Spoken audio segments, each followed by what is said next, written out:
Novi Lestari, rahasia sang ayah. 1. Nurita menjalankan mobil kecilnya pelan-pelan. Dia tidak terburu-buru. Hari itu libur Sabtu. Singkatnya, seperti orang mencari alamat, dia mengamati sekitarnya, kiri dan kanan dengan seksama. Sudah lama dia tak pernah ke situ.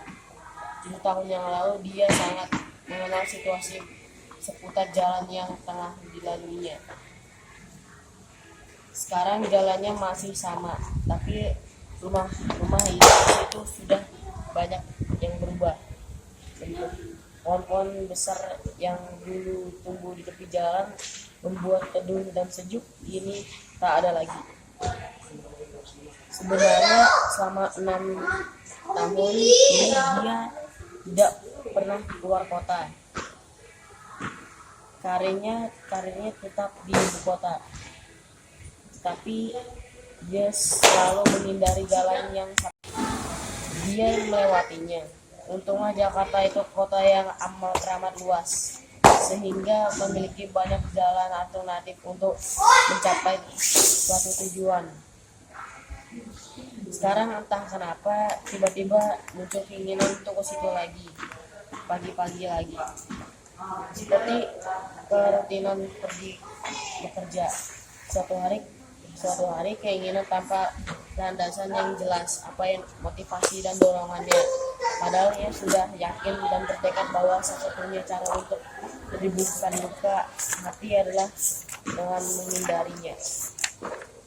Nah, itu dia. Dia melihat sebuah bangunan sekolah yang sudah mengalami renovasi dibandingkan 6 tahun yang lalu.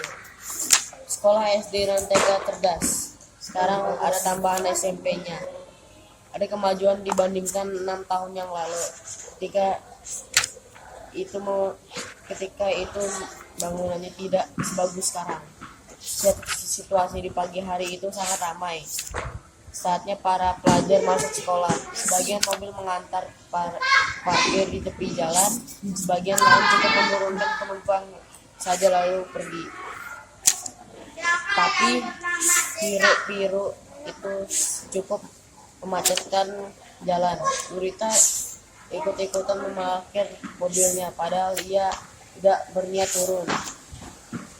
Aneh juga rasanya kenapa ia tidak melewati saja lalu pergi cepat-cepat meski pun ada dorongan untuk ia menetap di tempatnya. Ia menatap ke arah dalam lewat pagar kawat. Tampak anak-anak yang lucu sedang berlarian atau cuma duduk saja. Ada juga ibu-ibu yang menunggu anak mereka yang belum mau ditinggalkan. 6 tahun yang lalu dia berada di tengah suasana seperti itu. Dulu dia adalah seorang guru TK. Pekerja itu dijalani sekitar 2 tahun sebelum musibah terjadi. Awalnya segala berjalan lancar. Dia memiliki anak-anak pagi sampai siang. Ia bekerja sorenya kuliah akuntansi. Memang gajinya tidak seberapa besar, tapi lumayan untuk uang saku. Lagi pula pekerjaan itu terasa ringan baginya. Bila didasarkan rasa suka, maka tak ada tambahan beban yang tak perlu. Mulanya ia jadi asisten beberapa bulan karena belum punya pengalaman. Setelah seniornya berhenti kerja, ia diangkat menjadi guru penuh. Mungkin kepala sekolah menilai dirinya berprestasi dan punya kemampuan. Dia menikmati pekerjaannya. Di matanya semua anak adalah suci dan bersih. Kalaupun nakal maka itu wajar saja. Mereka nakal karena kebutuhan otot tubuhnya untuk bergerak dan berkembang. Justru kalau seorang anak diam saja, kenormalannya patut dipertanyakan. Kemudian perhatiannya tertuju pada seorang bocah laki-laki bernama Ade Irawan. Anak yang satu ini nakalnya kelewatan. Dia agresif dan suka meneror anak lain. Bila di kelas sedang Wah, ada kalau kegiatan kerja nih. dan anak-anak mengikuti sepenuhnya, si Ade malah sibuk mengganggu siapapun saja yang di dekatnya. Bila ada tangisan pecah, maka hampir pasti itu akibat gangguan si Ade.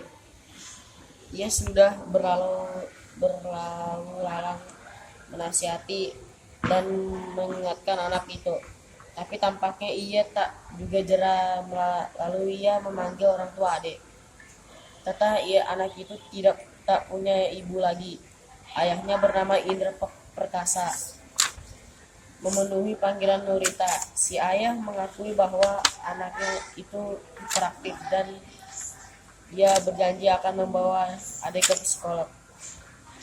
Tetapi untuk sementara saja si Ade menjadi jinak.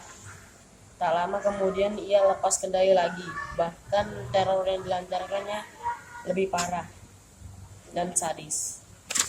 Dia membawa jarum dan menusukkannya kepada anak lain. Tentu saja korbannya menjadi kesakitan.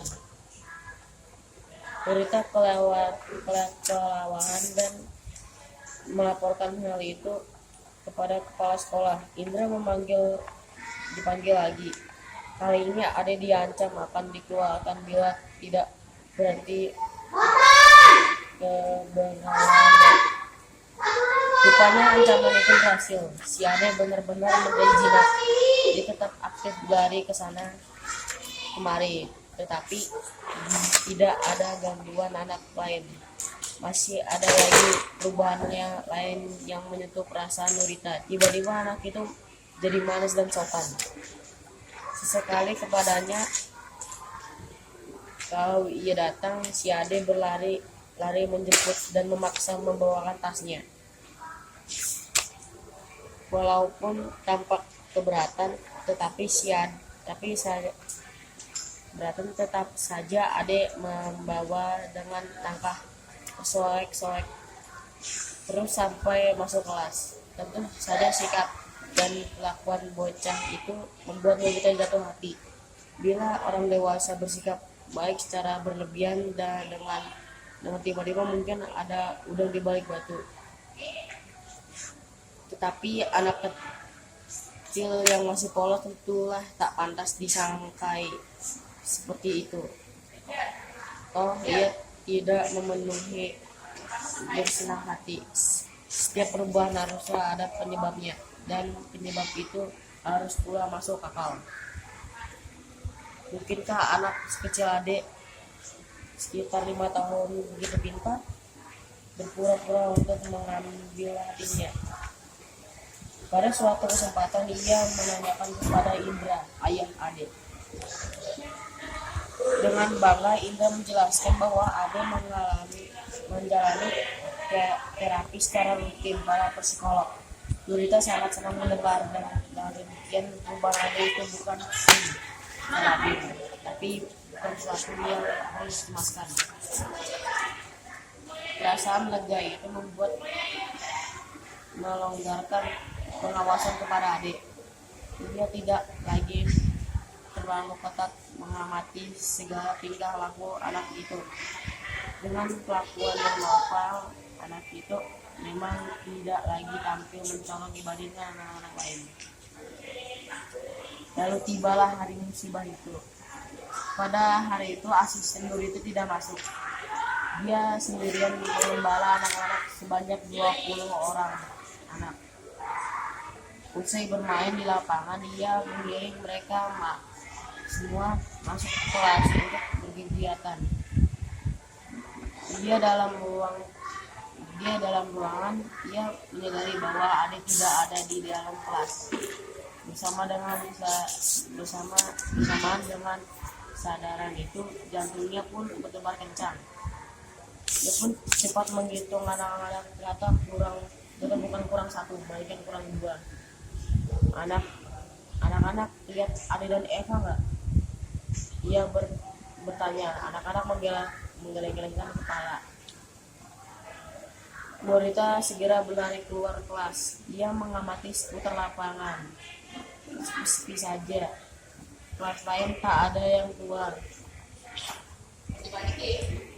Dia berlari lagi ke belakang sekolah. Di sana ada halaman kosong yang penduduknya berbalik. Dia melihat sesosok dua anak.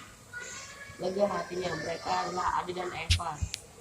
Keduanya sedang berdiri berdekatan, membelakanginya. Entah apa yang mereka pandangi, Nurita bergegas ke sana. Tiba-tiba ia terkejut, bukan main. Rasanya bagai disambar petir hingga ia menjadi kaku sesaat. Dia melihat Ade mendorong Eva ke arah depan. Eva memekik lalu jatuh.